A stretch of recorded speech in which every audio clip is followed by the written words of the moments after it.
So if you know anything about Roth IRAs, you probably know that there is a rule that prevents you from making withdrawals of earnings before 5 years have elapsed since the first contributions were made to the Roth account.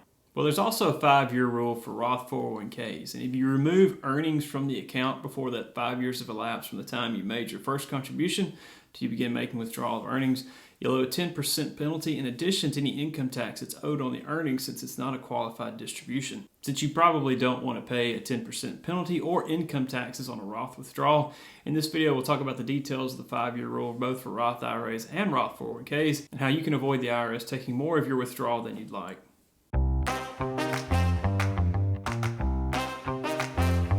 So first off, let's talk about the 5-year rule for Roth IRAs. This is more common, and the reason we want to talk about the 5-year rule for Roth IRAs first is because a lot of the rules actually carry over to Roth 401ks.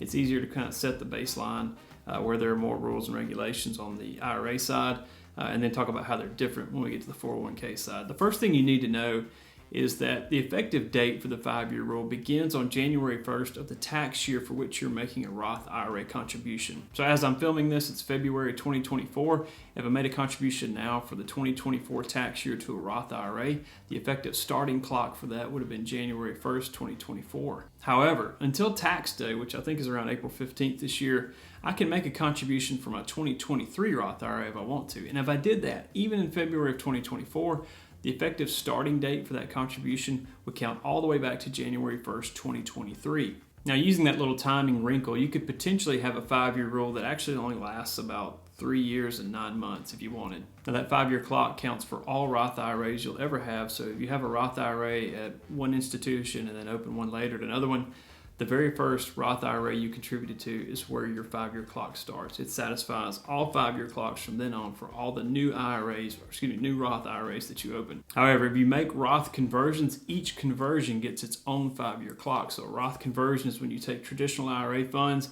you pay a tax on them to convert them into a Roth. In other words, traditional IRAs, you got a tax deduction when you made that contribution. None of it's been taxed yet. In order for it to go into a Roth account where withdrawals are tax-free, you have to pay income tax on that conversion. After you make that conversion, you have to wait 5 years before you can be making withdrawals of the earnings from that conversion.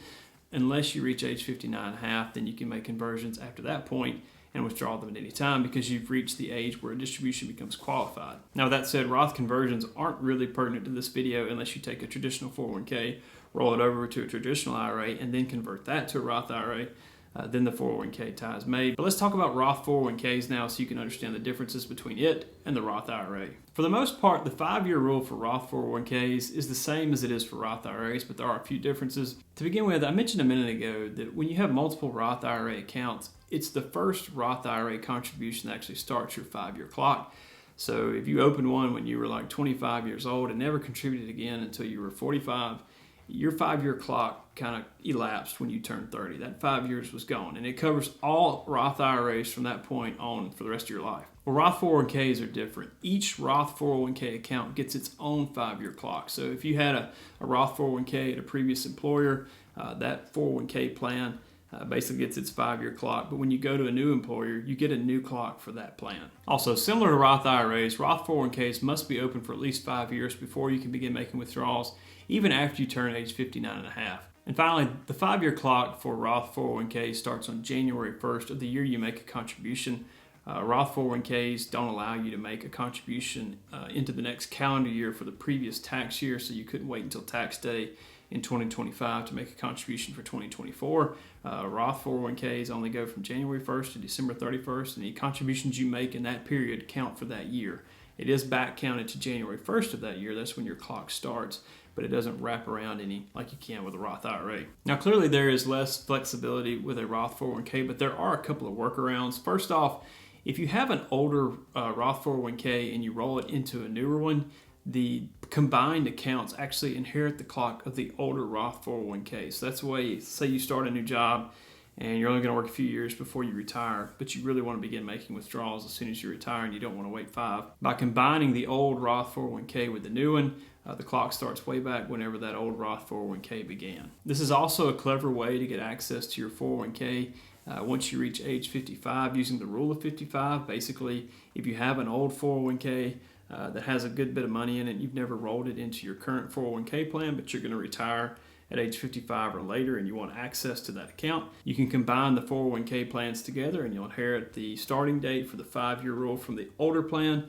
And you'll also be able to make withdrawals as if both accounts came from the plan you currently work in, allowing you to use the rule of 55. Another workaround is to roll your Roth 401k into your existing Roth IRA. If you do that, the Roth 401k will inherit the starting clock for all of your Roth IRAs, no matter when that was. So that's another way to kind of eliminate the 5-year rule just by moving money around in the accounts. There are a few IRS rules around IRAs and 401ks more confusing than the 5-year rule. There are actually several 5-year rules. There's 2 that pertain to IRAs. There's another one for 401ks. We didn't even touch the 5-year rule for inherited accounts, which adds even more confusion. So if you got a headache over all this, I completely understand. Hopefully the information in this video was helpful to you. If it was, please click like and subscribe below. We're working hard to get to 1,000 subscribers by October. I think we're around 572, I think, when I recorded this. We also have plenty more information on our website and our YouTube channel. You can check that out at martinmoney.com. As always, we are grateful for your interest in our videos. God bless and take care.